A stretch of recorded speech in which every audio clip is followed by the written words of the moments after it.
Hey everyone, this is Shawn Moore and Natasha Swayze from Operation Frontline Families, and you're listening to Caregivers Uncorked podcast, the show that talks everything about caregiving that you may not hear yet you're experiencing.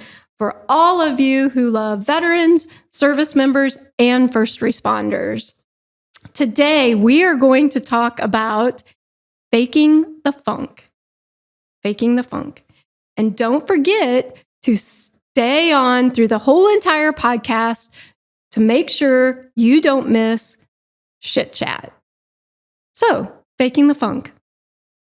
Natasha? Well, first, welcome back. You were gone last time. Yes, thanks. And Kelly Ray sat in your space. She did. But I think she did an exceptional job. I think it's time we prank her, though, because we haven't done that yet. Ooh. So before we start talking about faking the funk, you need to call Kelly Ray. You want me to call Kelly? Yeah, she'll answer your phone call. Oh, okay. But I'll talk to her. Okay. All right. So for those of you who don't know, tell us about Kelly while I'm getting her on the phone. Well, she's just her own person, and you never know what's going to come out of her mouth. And that's all I'm going to say.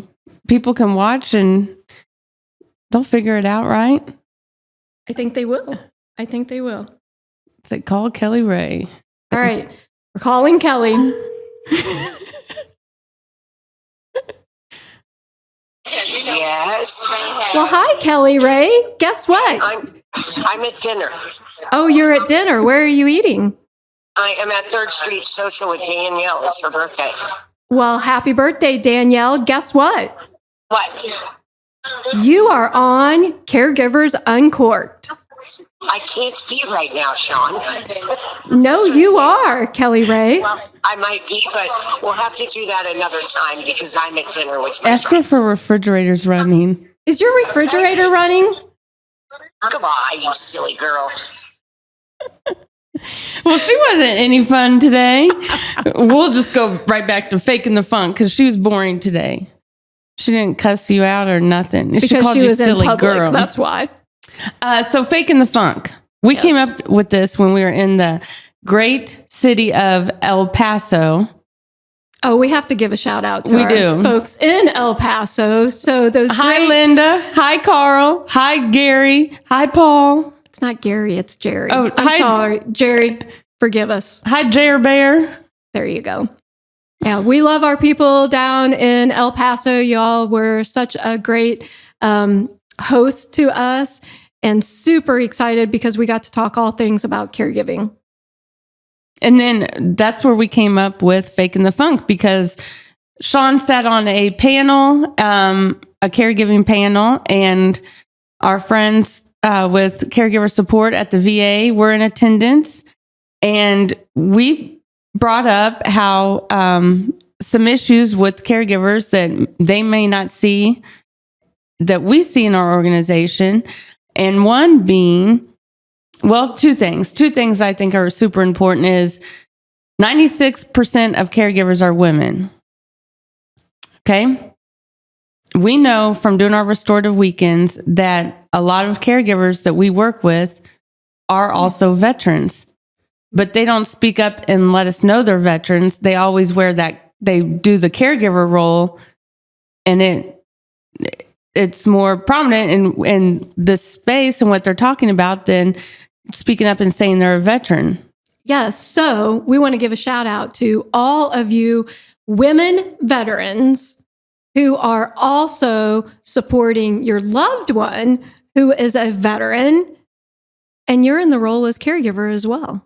Right. And we know you oftentimes don't identify yourself as being a veteran. And we want you to know that we see you. We see you. And we see the amazing, amazing things that you overcome and have overcame being in the military in really a male-dominated environment. And I think a lot of times they don't identify with that because unless they're asked, I'm sure, well, and we'll get to that they need to be asked. But what if they're dealing with their own mental health challenges that stem from service, right? And they are in a caregiving role, especially when they're connected to the caregiver support program at the VA, and they may be getting a stipend from that. I think a lot of them are worried about addressing their own mental health when they are also caregivers. Absolutely. And for those of you that may not know what we're talking about, so the VA has a great caregiver support program. They have 2 different programs there that you can tap into. But the one program that you get a stipend at, you are checking in on every 3 months, and they do a screening on your own mental health. And we know for a fact, I also happen to be in the caregiver program, so I know this personally. Sometimes we don't want to answer the truth to those questions for fear that we get kicked out of the program, and then a stipend that we're getting that we may be putting into our budget, which we may just not have the opportunity to not put it in our budget. Right. We don't want to answer those true questions, or those questions truthfully, right, in fear that the program is going to be taken away. And I think, have you been administered a PHQ-9?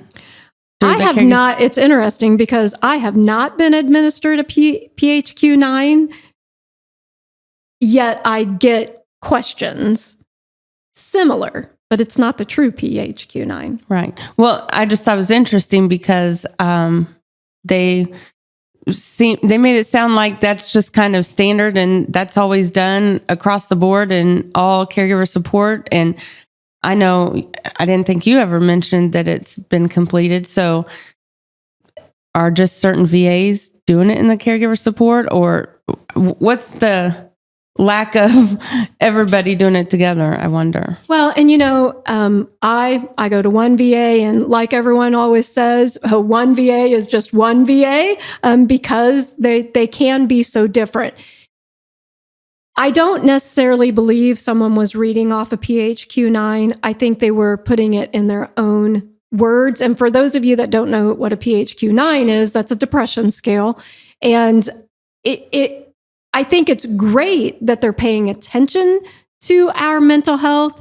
Yet, when we know if we can't be that caregiver, or in their eyes, they see that we can't be a caregiver due to our mental health challenges, why would I tell you that I haven't gotten out of bed in 3 days and I'm isolating and I'm depressed as heck? I'm not going to tell you that. Right. Well, and then also, I was thinking that what does that, you would think that there'd be more preventative support and care for caregivers, because a lot of them, many of them have children at home, young children.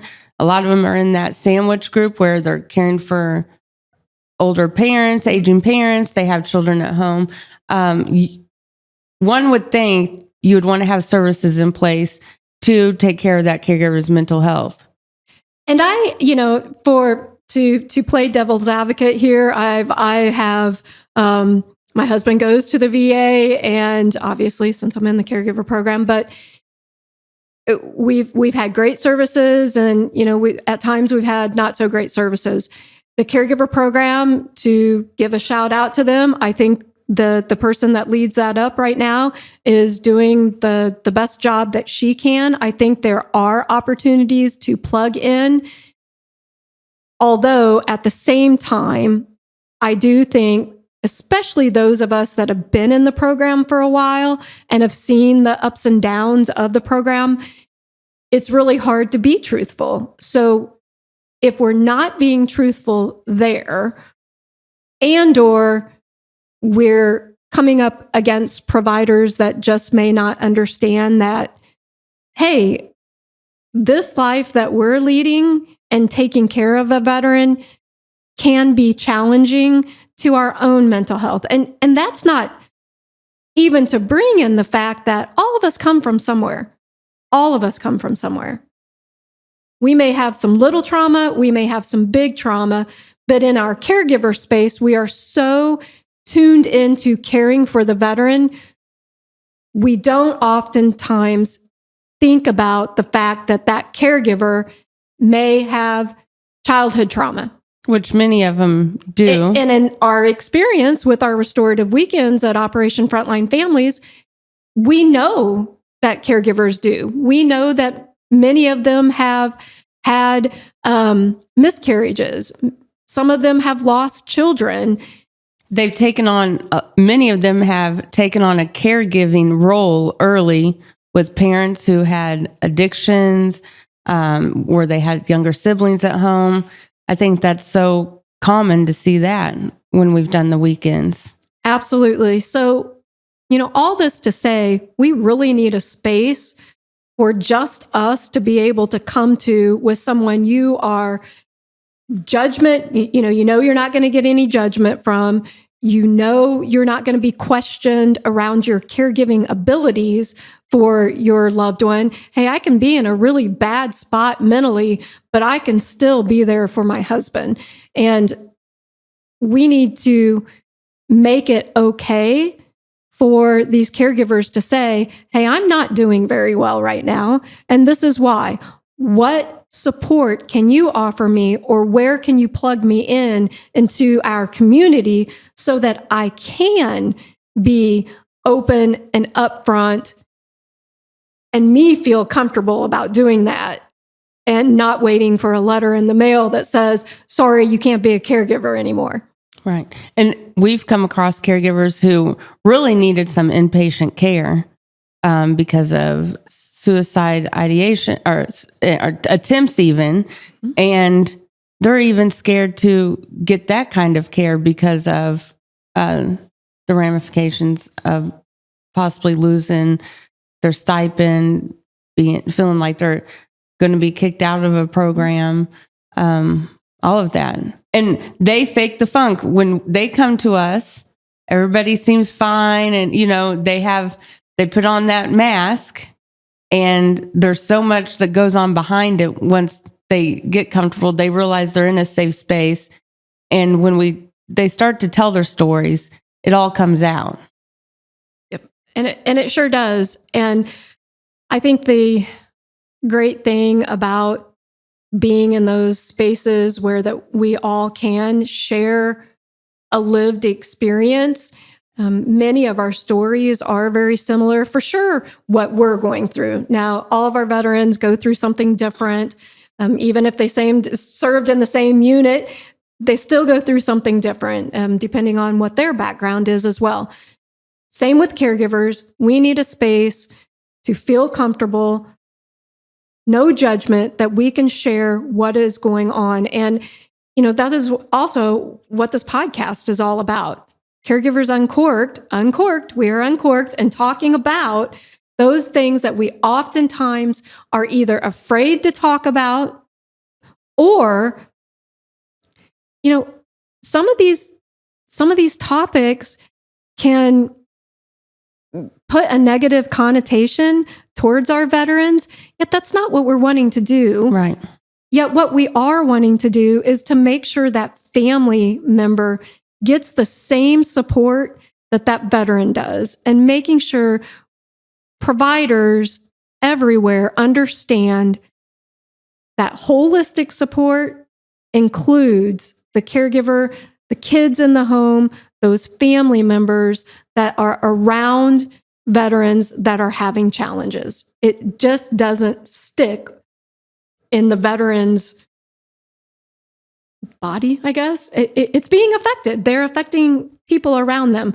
So for us, I think we just want to make sure that, one, providers understand that, are culturally competent around understanding that, and then two, that we give you a safe place.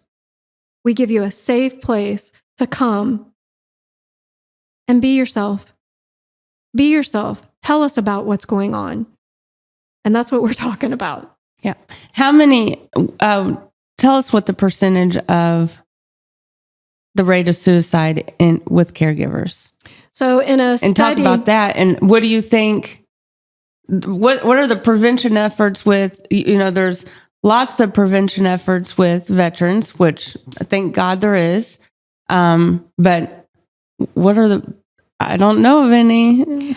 Absolutely. So in a research article that came out, I think about 2 years ago by a good friend and colleague of mine, Dr. Roxana Delgado, and her team did a research study, I believe, so I'm, excuse me, quoting this off the top of my head, 457 spouses of veterans became suicidal. 23.6% of them became suicidal after becoming a caregiver to a veteran.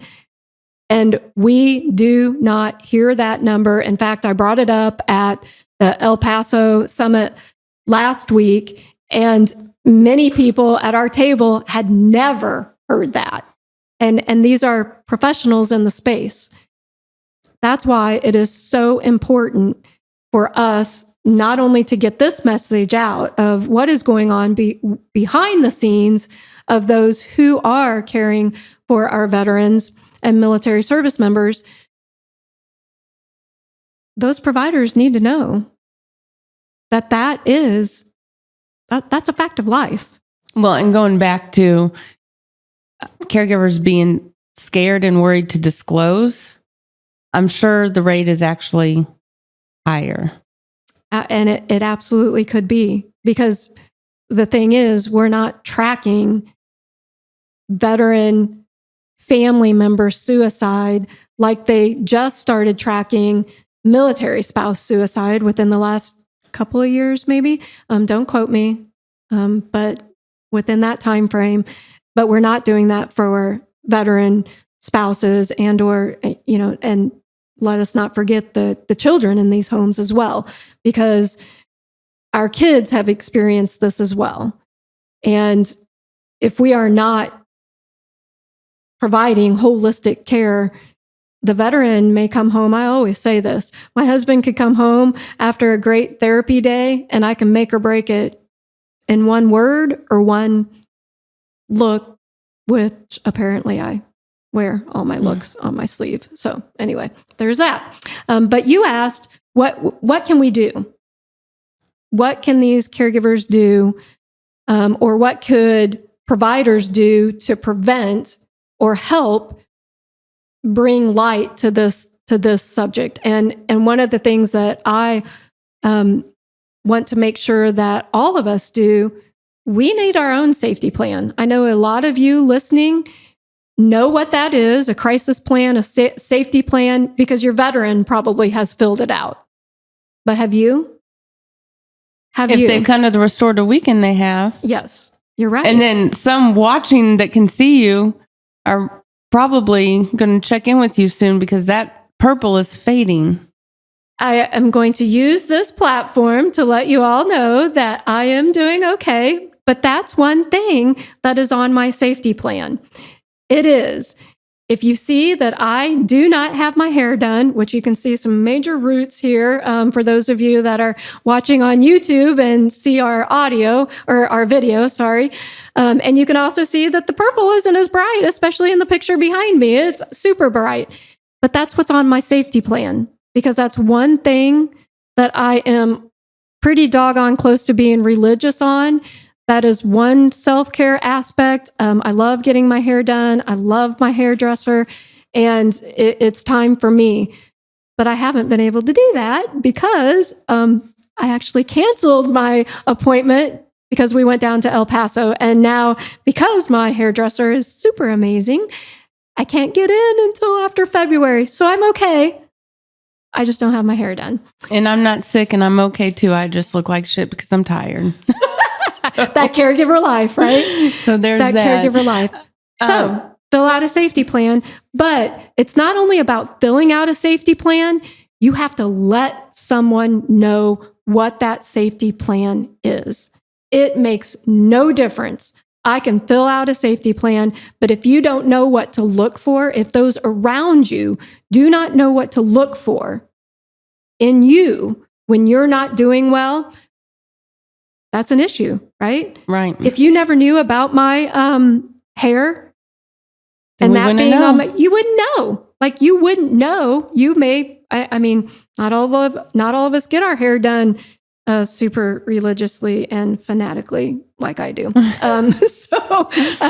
So that's not for all of us. And we need to know what's on your safety plan. So now that you know what's on my safety plan, you know that you can reach out when I'm not doing well. But people have. And when people reach out and go, hey, I saw a recent picture on Facebook or what have you, and your hair's not as purple. You doing okay? You know how much that means? Yeah. I may get a little teary-eyed here. Cry. Don't cry. Don't cry. That means a ton. Right. That someone listened and someone reached out.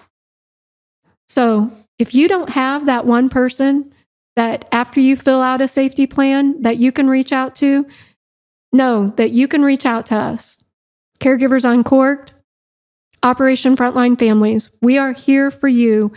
We want to be that person that sees you and understands that this journey is long, it's tough, but you are not here alone. And I think also with the safety plans, it's good to let people know that you put them on there. I think a lot of times you'll put, list names and numbers of people who are on your safety plan, but they need to know that they're on there, right? Absolutely. And then it's a hard conversation to have. It's uncomfortable. But I think if we start making it more normal and having those conversations, it'll be easier. It's like emergency contact forms. It's those, we fill those out for everybody. No big deal. Think about a school. I mean, you have to put, who to contact with your kids at school. And you make sure you tell that person, right? Because if they get a phone call from the school going, can you come and pick up little Susie? You're going, who's Susie? Right. So you got to tell people. And then I think also in our small community of caregiving, we tend to put other caregivers down on that form. And which is great because we know caregivers, we have each other's back. But it can be time consuming. It's challenging for that person, that caregiver that you put down. Time's restricted in the caregiving world. Their own mental health may be poor at the time.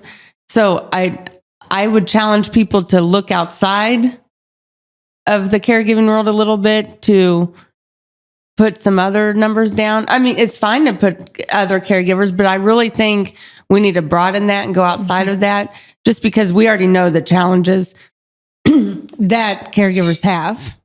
Yes. So we talk about this a lot in our restorative weekends. Those of you that have heard us say this a few times. You know what caregiving is. You know what you go through. Think about that and understand that in a crisis plan, oftentimes safety plan, you have 3 people that you put down. In the caregiving world, you may want to put down 5, 6, because that first person that you reach out to, especially if they're a caregiver, they may be going through the same things that you are right now and not have the capacity to be there for you. That doesn't mean that they don't want to be there for you. They just may not have the capacity. And we need to understand that as a group of people that want to support each other. But no, sometimes your best friend who's a caregiver is going through the crap too. Don't fake the funk. Well, and I think it's okay for someone who's going through shit and they're on someone's safety plan. It's okay to speak up and say, hey, I do not have the bandwidth. I care about you. I love you, but I am not in a position to help you right now. Right. I can't. And we should honor that. Yeah. Yep. I do not have time. I don't have the time. I just cannot hold the space for you that you deserve and need in this time. Absolutely. So before we go on to shit chat, some things to think about. Do you have a safety plan? You may not even think you need it, but this is when we want to fill out safety plans when we don't need it, because you can't fill it out in a crisis. No, your head is not firing. Your brain is not firing in that moment to be able to think through that at all. No. So you can reach out to us if you don't know where to find a safety plan, or you can Google it. There are great ones out there, but we really encourage you to fill one out and share it. Fill it out and share it. Any other last remaining I don't think thoughts? so. I'm ready to move on to shit chat. All right, Natasha, take this shit chat away. Well, I have a couple things that I really, coming back from El Paso, the Veterans Capital, which you can feel it when you're down there, right? You can. And this is going to be more towards our local Kansas City metro area community. And we talk about all the time how frustrating it is that we feel like Kansas City VSOs work in silos. And if they don't, they're doing it with other organizations, but not letting us in. It was just amazing being in El Paso and how welcoming that community is, and the togetherness you felt, and the intertwine of all the organizations and agencies. And it's not perfect, and nowhere is, but they really have it. They really have it going on down there. I thought they did too. That was one of the things that, we talked about quite a bit is, we're an organization that is based out of Kansas City. We have some great people in Texas. In fact, 2 of our board members are in Texas. Texas has it going on. Yeah, Texas has it going on, but we were in El Paso. And for some, an organization that doesn't have a physical location there, boy, we felt like we did. We felt like we felt like we lived there. They included us in conversations.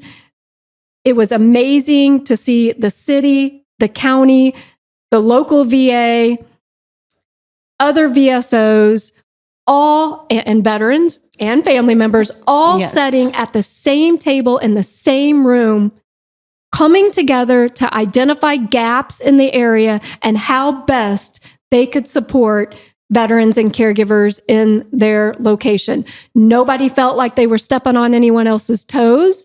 No one felt like this person over here was going to steal this person's thunder. And heaven forbid if that happens, money. Or money, right? There's money to go around for all of us. And we don't do everything that you may do. So we've got to be able to fill in the gaps. Gosh. And you know what let's fill those in. Yeah. You know what I was so impressed with? And again, have to give Carl and Paul a shout out because both of them are veterans. Both of them have wives at home, family. And during the caregiver panel, it was so neat to see older veterans, retired, stand up and go to bat for us. Absolutely. It was amazing. So the takeaway for Shit Chat, include people at the table. Gosh darn it. We can't all do this alone. And start asking caregivers if they also served. Absolutely. I love it. All right. Okay. You can follow us on Facebook, Instagram, check out our YouTube channel, subscribe, do all those fun things. Send us some fan mail. Absolutely. And we'll see you next time. Bye.